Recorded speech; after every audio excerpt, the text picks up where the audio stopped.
পাহাড়ের কোলে এক বিশাল সবুজ উপত্যকা। সেখানেই এক ছোট্ট কুঁড়ে ঘরে থাকত খালিদ নামের এক যুবক। খালিদ ছিল একজন রাখাল। মালিকের দেওয়া কয়েকটি ছাগল চড়িয়েই তার দিন কাটত। তার জীবনটা ছিল খুব সাধারণ। ভোরে ছাগলগুলোকে নিয়ে বেরিয়ে পড়া, দিনভর পাহাড়ের তাজা ঘাস খাওয়ানো, ঝরনার পানি পান করানো আর সন্ধ্যায় নিরাপদে ফিরিয়ে আনা, এটাই ছিল তার রুটিন। তবে এই সাধারণ জীবনের ভেতরেই খালিদের একটা অসাধারণ জগৎ ছিল। যখনই সে একা থাকত, তার মুখে লেগে থাকত আল্লাহর জিকির। সুবহান আল্লাহ, আলহামদুলিল্লাহ, আল্লাহু আকবার। এই শব্দগুলোই ছিল তার একাকিত্বের বন্ধু। প্রকৃতির বিশালতার দিকে তাকিয়ে সে তার সৃষ্টিকর্তার মহিমা অনুভব করত। আসরের সময় হলে কোনো এক পাথরের উপর দাঁড়িয়েই সে নামাজে মগ্ন হতো। তার নামাজে হয়তো দামি জায়নামাজ ছিল না, কিন্তু ছিল বিনয় ও একাগ্রতা। সে মন থেকে বিশ্বাস করত এই পাহাড়, আকাশ, সবুজ চারণভূমি সব কিছুই তার রবের সৃষ্টি এবং তিনি তাকে সব সময় দেখছেন। খালিদের ছাগলের পালে একটি ছাগল ছিল একটু অন্যরকম, ধবধবে সাদা, তুনোর মতো নরম পশম। মায়াবী চোখের কারণে খালিদ তার নাম দিয়েছিল বারাকা, যার অর্থ আশীর্বাদ।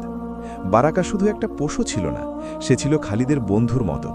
খালিদ যখন ক্লান্ত হয়ে গাছের ছায়ায় বসত, বারাকা তার গা ঘেঁষে বসে থাকত। যখন খালিদ নামাজে দাঁড়াত, সে চুপচাপ আশপাশেই ঘুরত, যেন বন্ধুর আনুগত্যকে সে সম্মান জানাচ্ছে। খালিদ তার সামান্য খাবার থেকেও বারাকাকে ভাগ দিত। তাদের মধ্যে এক নীরব ভালোবাসার সম্পর্ক তৈরি হয়েছিল। অন্য সব দিনের মতোই সেদিনও খালিদ ছাগল নিয়ে বেরিয়েছিল। আকাশটা ছিল মেঘলা। সবুজ ঘাসের খোঁজে সে পাহাড়ের বেশ গভীরে চলে গিয়েছিল। এক টিলার ওপর বসে সে আল্লাহর জিকিরে এতটাই মগ্ন ছিল যে সময়ের খেয়ালই রাখতে পারেনি।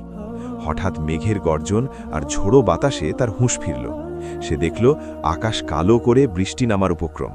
সে তাড়াতাড়ি ছাগলগুলোকে একত্র করতে লাগল, কিন্তু গুনতে গিয়ে তার বুকটা ধড়াস করে উঠল। বারাকা কোথায় নেই।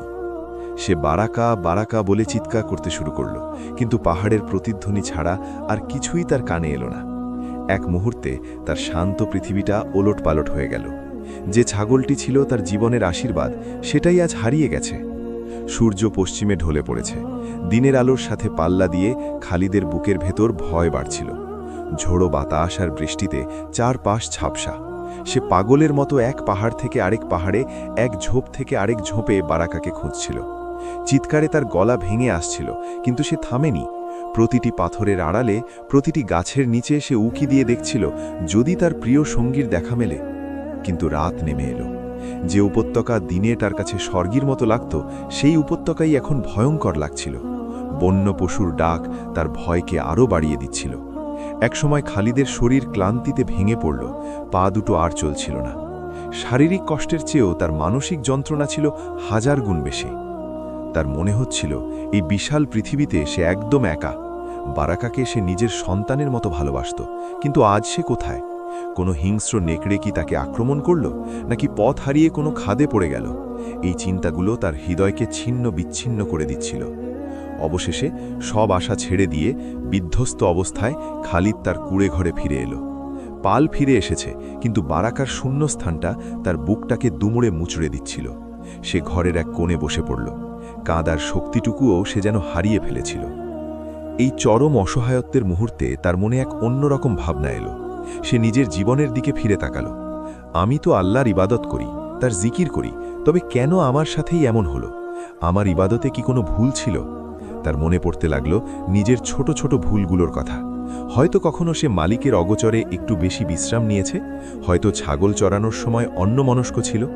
তার মনে হলো এই ছোট ছোট পাপগুলোই হয়তো আল্লাহকে অসন্তুষ্ট করেছে। এই উপলব্ধি তার অন্তরে এক গভীর অনুশোচনার জন্ম দিল। সে বুঝতে পারল এই বিপদ হয়তো আল্লাহর পক্ষ থেকে একটি পরীক্ষা। তার ভেতরের আত্মতৃপ্তি চূর্ণ বিচূর্ণ হয়ে গেল। সে অনুভব করল সে কতটা দুর্বল ও আল্লাহর মুখাপেক্ষী। তার হৃদয় ভেঙে যাচ্ছিল, কিন্তু এই ভাঙার হৃদয় নিয়েও সে তার রবের সামনে দাঁড়ানোর শক্তি খুঁজে পেল। সে বুঝতে পারল দুনিয়ার সব কিছু হারিয়ে গেলেও একজন আছেন যিনি কখনো হারান না, যার কাছে ফিরে যাওয়ার দরজা সব সময় খোলা থাকে।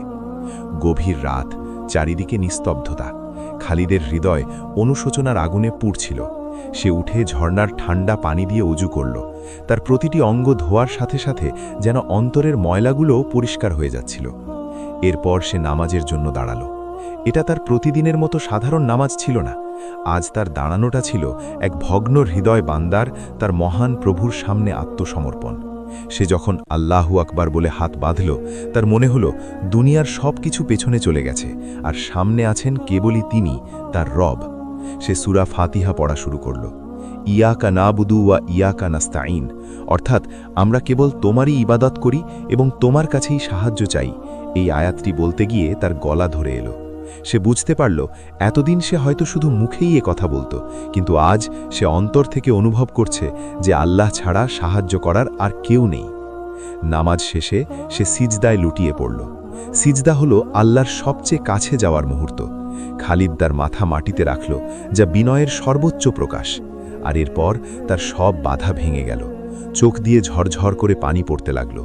সে কোনো সাজানো ভাষায় দোয়া করছিল না, বরং একজন অসহায় সন্তান যেভাবে তার দয়াময় বাবার কাছে মনের কথা খুলে বলে, ঠিক সেভাবেই বলছিল। সে কাঁদতে কাঁদতে বলল, হে আমার রব, হে আর রহমান, হে আর রহিম, আমি এক গুনাহগার বান্দা। আমি দুর্বল ও অসহায়। আমার ভুলের জন্য আমি অনুতপ্ত। দয়া করে আমাকে ক্ষমা করে দিন হে আল্লাহ। হে আমার মালিক, তুমি তো আল ওয়াদুদ, পরম স্নেহময়। আমি তোমাকে ভালোবাসি।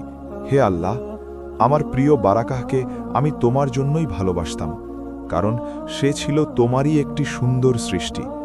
সে আমার নিঃসঙ্গ জীবনের একমাত্র সঙ্গী ছিল। আজ সে হারিয়ে গেছে। আমার বুকটা ফেটে যাচ্ছে হে আল্লাহ। আমি জানি না সে কোথায় আছে, কেমন আছে, কিন্তু তুমি তো সব কিছু জানো। তুমি তো আল আলিম, সর্বজ্ঞানী। যদি সে বেঁচে থাকে তবে তাকে আমার কাছে ফিরিয়ে দাও, আর যদি এটা আমার জন্য পরীক্ষা হয় তবে আমাকে ধৈর্য ধরার শক্তি দাও।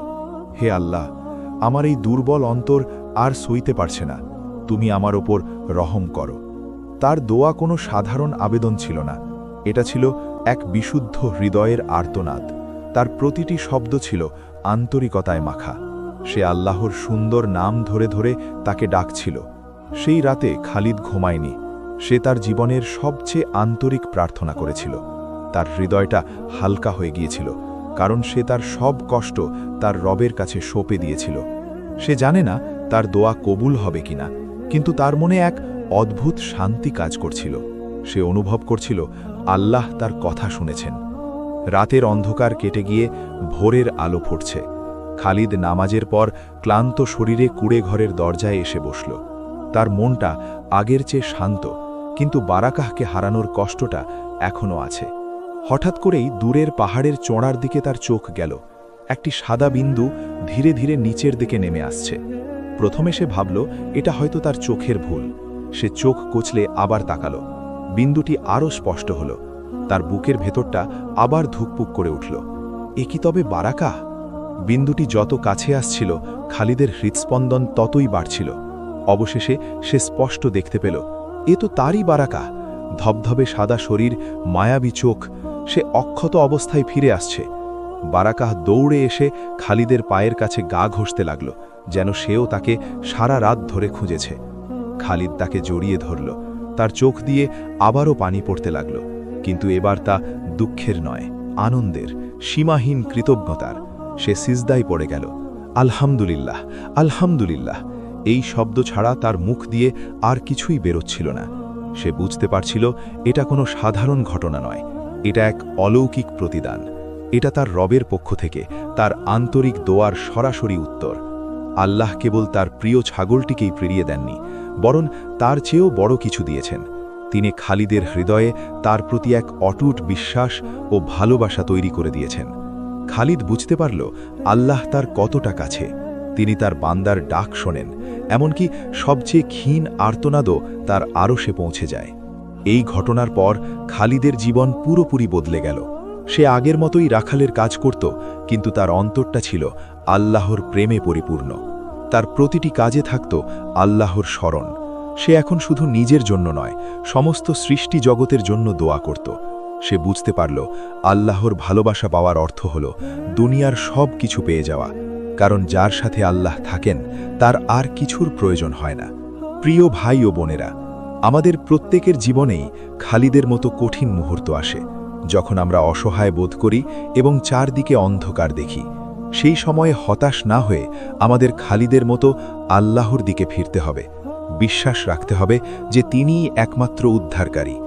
এই গল্প আমাদের শেখায় আন্তরিক দোয়া ও অনুতাপের অশ্রু কখনো বৃথা যায় না। আল্লাহ তার বান্দার প্রতি এতটাই স্নেহশীল যে তিনি একটি আন্তরিক ডাকের জন্য অপেক্ষা করেন।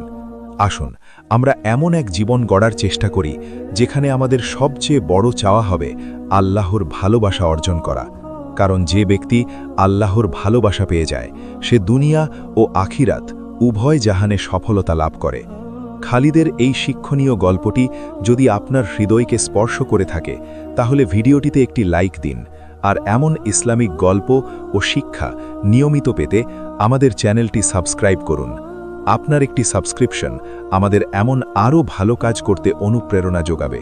কমেন্ট করে আমাদের জানান এই গল্প থেকে আপনি সবচেয়ে বড় কোন শিক্ষাটি পেলেন। হে আল্লাহ, আমাদেরকে আপনার প্রতি একনিষ্ঠ ভালোবাসা দান করুন এবং এমন সব কাজ করার তৌফিক দিন যা আমাদের আপনার ভালোবাসার যোগ্য করে তুলবে। আমিন।